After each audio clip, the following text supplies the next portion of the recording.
आज हम लोग डिस्कस करेंगे बीपीएससी जो टीआरई जो एग्जाम हुआ है टीआरई 2.0, इसका हम लोग 7 दिसंबर का जो पेपर है 7 दिसंबर का जो पेपर है इसका हम लोग सेट सी डिस्कस कर रहे हैं, जिसका हम लोग पार्ट 1 जो है पेपर का वह ऑलरेडी डिस्कस कर लिए हैं, लैंग्वेज पेपर।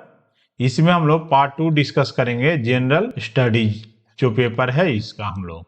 तो स्टार्ट करते हैं हम लोग। 31 नंबर क्वेश्चन है, फीफा महिला विश्व कप 2023 फुटबॉल फाइनल किस टीम ने जीता है? तो इसका सही उत्तर हो जाएगा स्पेन जो है वह इंग्लैंड को हराकर फीफा महिला विश्व कप 2023 फुटबॉल फाइनल यह जीता है। इसका जो आयोजन हुआ था, याद रखिएगा, इसका आयोजन हुआ था ऑस्ट्रेलिया और न्यूजीलैंड में। यह विश्व कप का आयोजन किया गया था, जिसके जो विजेता है स्पेन है और उप विजेता जो है यह इंग्लैंड है। तो याद रखिएगा सही उत्तर है ऑप्शन नंबर बी, स्पेन। अगला क्वेश्चन है, द एक्सॉर्सिस्ट सर्वश्रेष्ठ फीचर ऑस्कर के लिए नामांकित होने वाली यह पहली डरावनी फिल्म है, जिसके निर्देशक हैं विलियम फ्राइडकिन, जिनका हाल ही में अभी 87 वर्ष की आयु में निधन हो गया है। यह जो फिल्म है वह किस उपन्यास पर आधारित है? तो यह जो है उपन्यास है वह लिखा गया है विलियम पीटर ब्लाटी के द्वारा। यह उपन्यास लिखा गया है जिस पर एक मूवी बना था, द एक्सॉर्सिस्ट, और इसके निर्देशक थे विलियम फ्राइडकिन, जिनका निधन हो गया है, 87 वर्ष की आयु में निधन हो गया है। और वह जो उपन्यास था इसके लेखक थे विलियम पीटर ब्लाटी। ऑप्शन इसका सी सही उत्तर हो जाएगा। अगला 33 नंबर क्वेश्चन है, केरल के पूर्व सीएम थे ओमन चांडी, जिनका निधन हाल ही में हो गया है। वह केरल के किस निर्वाचन क्षेत्र से विधायक बने रहे हैं? लगातार यह 53 वर्षों तक विधायक बने रहे हैं। तो इसका सही उत्तर हो जाएगा पुथुपल्ली। पुथुपल्ली जो है विधानसभा क्षेत्र है, इससे ओमन चांडी जो है वह चुनाव लड़ते थे। तो इसका सही उत्तर हो जाएगा उपरोक्त में से कोई नहीं। तो इसका उत्तर हो जाएगा पुथुपल्ली, याद रखिएगा इसको। अगला क्वेश्चन है, महिलाओं की स्थिति पर संयुक्त राष्ट्र आयोग के द्वारा किस देश को हाल ही में निष्कासित किया गया था? तो सही उत्तर हो जाएगा ईरान जो देश है, इसको हाल ही में महिलाओं की स्थिति खराब होने के कारण संयुक्त राष्ट्र आयोग के द्वारा ईरान जो देश है इसको निष्कासित किया गया था। तो सही उत्तर हो जाएगा इसका ईरान। अगला क्वेश्चन है, ईरान में हिजाब पुलिस हिरासत के दौरान किस महिला की मौत हो गई थी? तो सही उत्तर है महसा अमीनी। महसा अमीनी जो थी, इनका निधन हो गया था पुलिस हिरासत के दौरान। तो याद रखिएगा सही उत्तर है महसा अमीनी। अगला है, क्षय रोग मुक्त भारत अभियान के राष्ट्रीय राजदूत और निक्षय मित्र का नाम क्या है? तो सही उत्तर है दीपा मलिक जो है, उनको क्षय रोग मुक्त भारत अभियान के राष्ट्रीय राजदूत के रूप में नियुक्त किया गया है। तो सही उत्तर हो जाएगा दीपा मलिक, इसका सही उत्तर हो जाएगा। अगला क्वेश्चन है, H1 गगनयान के मानव मिशन में कितने दिनों के लिए कितने अंतरिक्ष यात्रियों को भेजा जाना है? तो याद रखिएगा 3 अंतरिक्ष यात्रियों को भेजा जाना है 7 दिनों के लिए एलियो यानी कि लोअर अर्थ ऑर्बिट में। तो याद रखिएगा भारत का जो यह काफी महत्वपूर्ण मिशन है गगनयान मिशन, इसके तहत कुल 3 अंतरिक्ष यात्रियों को 7 दिनों के लिए इन्हें भेजा जाएगा एलियो यानी कि लोअर अर्थ ऑर्बिट में। 38 नंबर क्वेश्चन है, मुख्यमंत्री एमके स्टालिन ने कहां महाकवि सुब्रमण्यम भरथियार की प्रतिमा का अनावरण किए हैं? तो सही उत्तर हो जाएगा इन्होंने वर्चुअली वाराणसी जो है यह उत्तर प्रदेश में है, वाराणसी में इन्होंने सुब्रमण्यम भरथियार की प्रतिमा का अनावरण किए हैं, तमिलनाडु के जो मुख्यमंत्री हैं एमके स्टालिन के द्वारा। तो याद रखिएगा सही उत्तर हो जाएगा वाराणसी। अगला क्वेश्चन है, निम्नलिखित देशों में से किसकी भारत के साथ सबसे अधिक लंबी सीमा है? तो सही उत्तर हो जाएगा भारत जो है वह बांग्लादेश के साथ सबसे लंबी सीमा बनाता है, और इस जो सीमा है इसकी कुल लंबाई है वह 4096 किलोमीटर इसकी कुल लंबाई है। अगर हम बात करते हैं बांग्लादेश की, तो यह भारत के कुल 5 राज्यों के साथ सीमा बनाता है, जिसमें की है असम, पश्चिम बंगाल, मिजोरम, मेघालय और त्रिपुरा। यह कुल 5 राज्यों के साथ सीमा बनाता है यह जो बांग्लादेश है वह। तो भारत के साथ सबसे लंबी सीमा साझा करने वाला इसमें है बांग्लादेश। अगला है, निम्नलिखित नगरों में से कौन सा नगर कर्क रेखा के उत्तर में अवस्थित है? अगर हम बात करते हैं कर्क रेखा की तो इसकी कुल जो लैटिट्यूड है यह है 23 डिग्री 27 मिनट लगभग है। तो अगर हम भोपाल की बात करते हैं तो इसका लैटिट्यूड है 23 डिग्री 26 मिनट नॉर्थ। रांची का अगर हम बात करते हैं लैटिट्यूड का तो 23 डिग्री 34 मिनट नॉर्थ। आइजोल का हम लोग बात करते हैं 23 डिग्री 73 मिनट नॉर्थ। तो इससे आप कंपेयर कर लीजिए तो नॉर्थ में स्थित है भोपाल जो है इसका नॉर्थ में स्थित है और रांची जो है और आइजोल यह इसके साउथ में स्थित है। तो सही उत्तर हो जाएगा इसका भोपाल। अगला है निम्नलिखित नदियों में से सबसे बड़ा जलग्रह क्षेत्र किसका है? तो सही उत्तर हो जाएगा पेरियार, जो कि केरल की यह नदी है।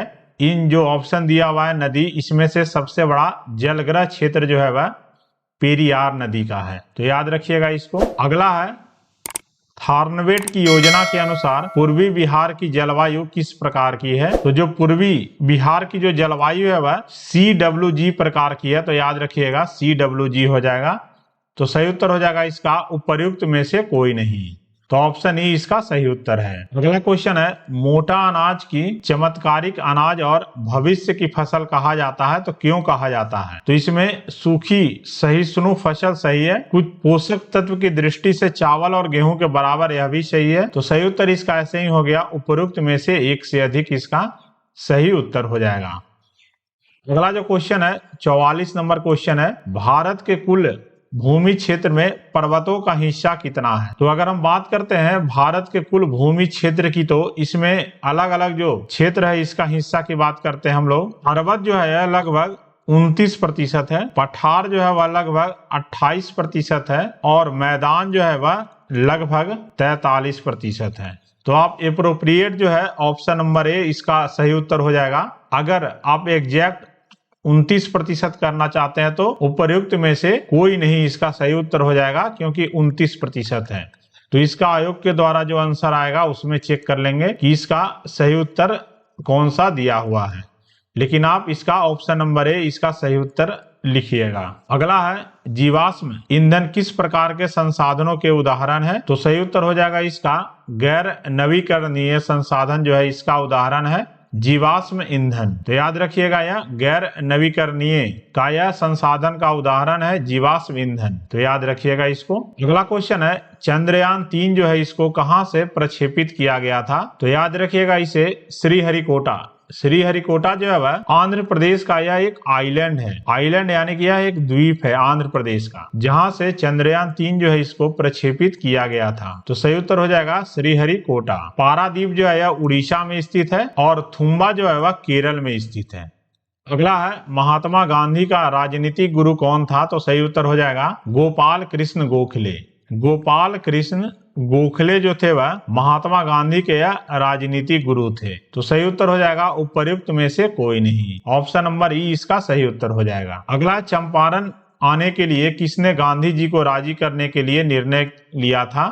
तो सही उत्तर है राजकुमार शुक्ल जो थे वह लखनऊ समझौता जो हुआ था 1916, इसमें इन्होंने महात्मा गांधी को चंपारण आने के लिए यह न्योता दिए थे। तो सही उत्तर हो जाएगा इसका ऑप्शन नंबर सी राजकुमार शुक्ला। अगला है लखनऊ समझौता कब हुआ था? तो 1916 में जो हुआ था लखनऊ समझौता हुआ था और उस समय यह 1916 में लखनऊ में हुआ था, जिसमें कि कांग्रेस और मुस्लिम लीग इन दोनों ने मिलकर समझौता किया था। और लखनऊ जो समझौता हुआ था इसमें बाल गंगाधर तिलक और मोहम्मद अली जिन्ना के बीच हस्ताक्षर किए गए थे। तो याद रखिएगा यह 1916 में हुआ था। अगला है असहयोग आंदोलन को निलंबित कब किया गया था? तो 1922 में जो चौरी चौरा कांड हुआ था, चौरी चौरा कांड जो हुआ था इसके बाद महात्मा गांधी ने असहयोग आंदोलन को निलंबित करने का फैसला किया था। तो याद रखिएगा 1922 में। अगला क्वेश्चन है 1784 ईस्वी में एशियाटिक सोसाइटी ऑफ बंगाल का आरंभ किसने किया था?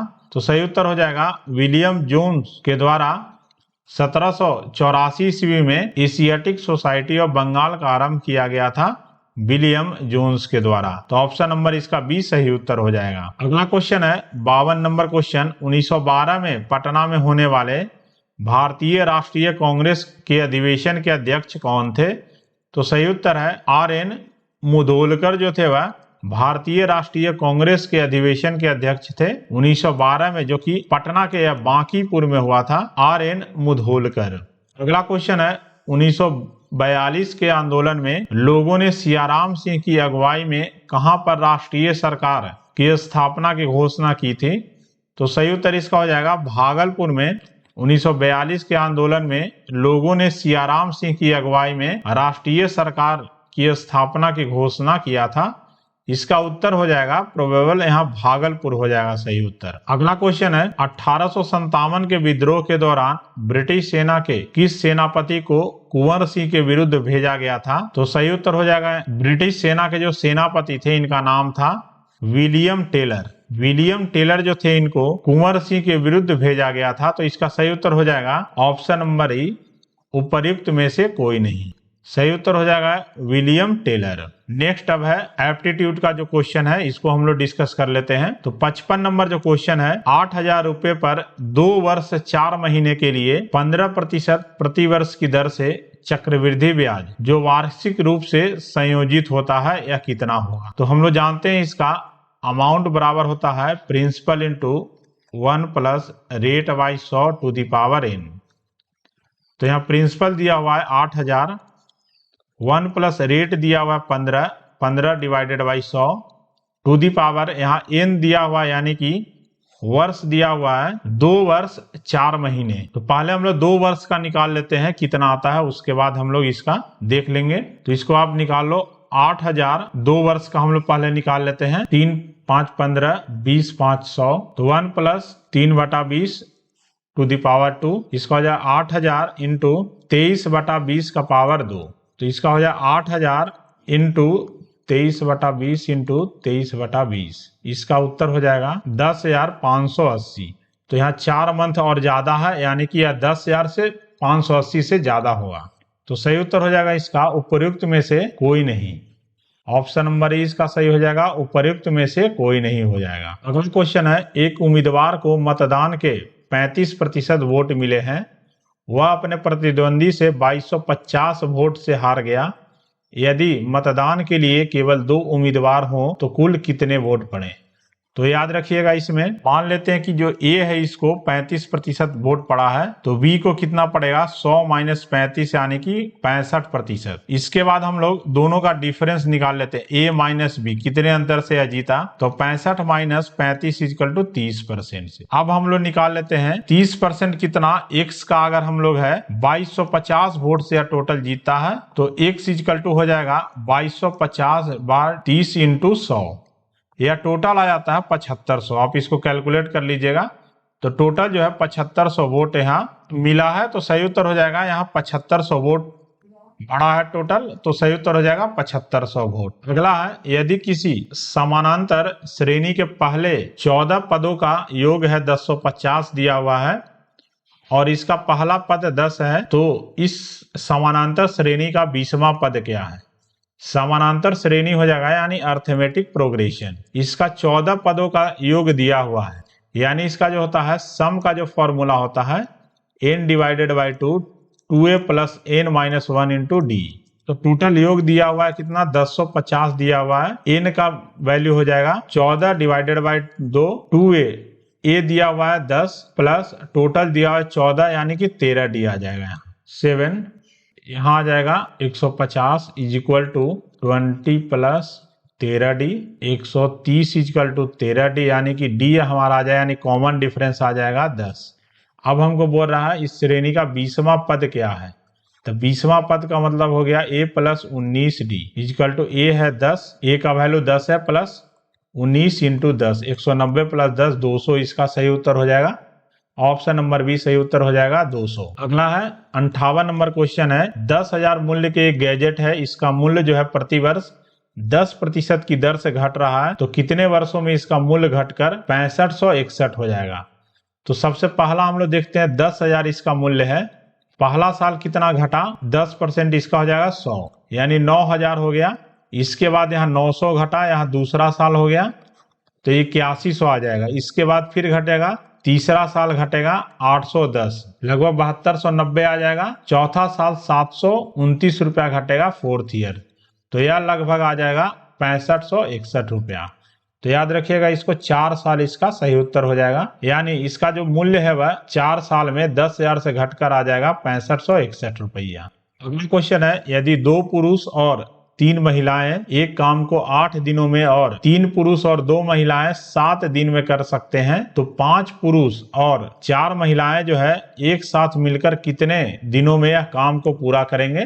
तो इसका सिंबल हम लोग लेते हैं मेल के लिए M और फीमेल के लिए F, यानी कि 2 पुरुष और 3 महिलाएं यही काम को 8 दिनों में करते हैं और 3 पुरुष और 2 महिलाएं जो है इस काम को 7 दिन में करते हैं। तो इसको पहले तो इक्वेट कर लीजिएगा, क्योंकि काम सेम है तो इसको इक्वेट कर लीजिएगा। 16 मेल प्लस 24 फीमेल बराबर 21 male plus 14 female. 5 male equal to 10 female, यानी कि 1 मेल जो है वह 2 फीमेल के इक्विवेलेंट है। तो टोटल हमको दिया हुआ है कितना, इसमें 5 मेल दिया हुआ है और 4 फीमेल दिया हुआ है इसमें। तो इसको पहले हम लोग कोई एक में चेंज कर लेते हैं, तो यह आ जाएगा 14 फीमेल आ जाएगा। और इसमें टोटल वर्क को हम लोग काउंट कर लेते हैं। टोटल वर्क हो जाएगा 16 मेल प्लस 24 फीमेल। यह जो है टोटल वर्क हो जाएगा 16 मेल प्लस 24 फीमेल, तो हो जाएगा 16 दूनी 32 प्लस 24, यानी हो जाएगा ये 56 आ जाएगा। तो टोटल वर्क हमारा 56F और टोटल काम करने वाली है 14 फीमेल है। तो यह काम total 56F divided by 14 female, तो टोटल 4 दिन में यह काम को खत्म होगा। तो सही उत्तर हो जाएगा ऑप्शन नंबर सी, इसका 4 दिन सही उत्तर हो जाएगा। तो ऑप्शन सी इसका सही उत्तर है 4 दिन। अगला है, यदि एक समांतर श्रेणी का 17वां पद उसके 10वें पद से 7 अधिक है, तो हम लोग 17वां जो पद होगा वह a प्लस 16d होगा is equal to a plus 10वां पद यह है और इससे 7 अधिक है। तो इसको इक्वेट कर दीजिए, तो यह कैंसिल हो गया। 16d minus 9d equal to 7, तो 7d equal to 7, d equal to 1 हो जाएगा। तो सही उत्तर हो जाएगा इसका option number C, d is equal to 1, यानी कॉमन डिफरेंस 1 हो जाएगा। अगला क्वेश्चन है, 2 ट्रेनों की गति के बीच का अनुपात 7.8 है, यानी 7:8 है। यदि दूसरे ट्रेन 4 घंटे में 400 किलोमीटर चलती है, तो पहली ट्रेन की गति क्या है। अगर हम मानते हैं पहला ट्रेन बटा दूसरा ट्रेन जो है यह 7/8 है। यहाँ जो है दूसरा ट्रेन का दिया हुआ है 400/4, यानी कि 100 किलोमीटर प्रति घंटा की रफ्तार से चल रहा है। तो पहला बटा दूसरा 100 है बराबर 7/8 है। तो पहला का जो वेलोसिटी हो जाएगा 7/8 गुने 100, पहला का गति हो जाएगा 175/2, यानी कि हो जाएगा 87.5 किलोमीटर प्रति घंटा। ऑप्शन इसका सी सही उत्तर हो जाएगा, 87.5 किलोमीटर प्रति घंटा। अगला क्वेश्चन है 62 नंबर जो क्वेश्चन है वह सबसे बड़ी संख्या जिसे 1657 और 2037 से भाग देने पर क्रमशः 6 और 5 शेष बचते हैं। पहले संख्या लिख लीजिए 1657, दूसरा संख्या 2037। इसमें जो है 6 शेष बचते हैं, इसमें है 5 शेष बचता है। तो इसको आप सब्ट्रैक्ट कर लीजिए, तो कितना हो जाएगा 1651 और इसमें हो जाएगा 2032। अब इसमें देख लीजिए 121 से पहले भागा दे लीजिए। 121 4 6 में से 2 गया 4, 441। तो इसमें 121 से डिविजिबल नहीं होगा। दूसरा चेक कर लीजिए 127 से डिविजिबल है कि नहीं। 1651 127 से है, 127 381 यह डिविजिबल है। यह भी आप चेक कर लीजिए 127 से, 127 13 में से 7 किया 6, आप इसको चेक कीजिएगा तो यह भी डिविजिबल हो जाएगा। तो इसका सही उत्तर हो जाएगा 127। इसमें जो दिया हुआ है 127 वह सबसे बड़ी संख्या होगी जिससे कि 1657 और 2037 यह दोनों डिविजिबल हो जाएगा। जब इसमें 6 शेष इसमें घटा देंगे और 2037 में 5 शेष घटा देंगे, तो जो संख्या होगा 1651 और 2032 जो होगा वह डिविजिबल होगा 127 से। तो सही उत्तर हो जाएगा इसका 127। ऑप्शन बी इसका सही उत्तर है। अगला 63 नंबर क्वेश्चन है, मृत जीवों के अपघटक। तो सही उत्तर हो जाएगा मृत जीवों के जो अपघटक है वह है उपर्युक्त में से एक से अधिक हो जाएगा। तो ऑप्शन नंबर इसका डी सही उत्तर हो जाएगा। अगला क्वेश्चन है, विद्युत चुंबक का कोर बनाने के लिए सामान्यतः उपयोग की जाने वाली सामग्री है। तो सही उत्तर हो जाएगा नरम लोहा जो है वह उसका उपयोग किया जाता है विद्युत जो चुंबक बनता है इसका कोर बनाने के लिए उपयोग करते हैं हम लोग नरम लोहा को। तो सही उत्तर हो जाएगा इसका नरम लोहा। अगला क्वेश्चन है 65 नंबर है, ऑर्निथोलॉजी का अध्ययन किसको कहते हैं हम लोग? तो सही उत्तर है पक्षियों के अध्ययन को हम लोग कहते हैं ऑर्निथोलॉजी। ऑर्निथोलॉजी पक्षियों के अध्ययन को कहते हैं। हड्डियों के अध्ययन को हम लोग कहते हैं ऑर्थोलॉजी। ऑर्थोलॉजी हम लोग कहते हैं हड्डियों के अध्ययन को। और जो पत्तियां होते हैं इसके अध्ययन को हम लोग कहते हैं फिनोलॉजी। फिनोलॉजी हम लोग कहते हैं पत्तियों के अध्ययन को। तो सही उत्तर हो जाएगा पक्षियों के अध्ययन को हम लोग कहते हैं ऑर्निथोलॉजी। अगला क्वेश्चन है इसरो द्वारा चंद्रयान 3 को कब प्रक्षेपित किए गए थे? तो सही उत्तर इसका हो जाएगा 14 जुलाई 2023 को इसरो के द्वारा चंद्रयान 3 को प्रक्षेपित किया गया था। तो सही उत्तर है 14 जुलाई 2023 को। अगला है पौधों की जड़ों में मृदा से जल प्रवेश का कारक क्या है? तो सही उत्तर हो जाएगा ऑस्मोटिक दाब।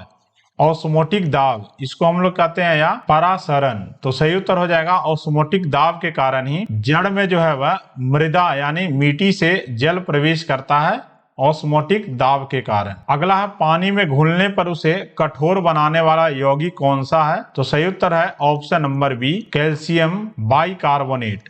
कैल्शियम बाइकार्बोनेट के कारण जो है यह पानी जो है वह कठोर बनता है। तो सही उत्तर हो जाएगा कठोर का मतलब यहाँ हार्ड हो जाएगा।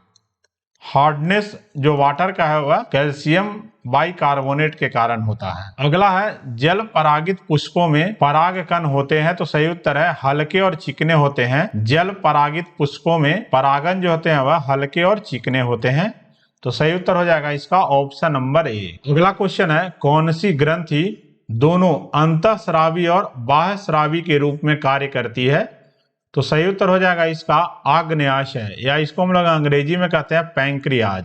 आग्नेयाशय या पैंक्रियाज जो होते हैं ग्रंथि वह अंतःस्रावी यानी endocrine as well as exocrine दोनों होते हैं। अंतःस्रावी मतलब इंडोक्राइन और बाह्यस्रावी मतलब एक्सोक्राइन। तो सही उत्तर हो जाएगा इसका पैंक्रियाज या आग्नेयाशय। तो यह जो बीपीएससी टीआरई क्वेश्चन था जो 7 दिसंबर को जो एग्जाम हुआ था इसका हम लोग सेट सी डिस्कस किए हैं। तो आई होप आपको मेरा सॉल्यूशन पसंद आया होगा। तो इस वीडियो को आप ज्यादा से ज्यादा लाइक कीजिएगा, चैनल को सब्सक्राइब कीजिएगा और इसे आप ज्यादा से ज्यादा शेयर कीजिएगा। जय हिंद, जय भारत।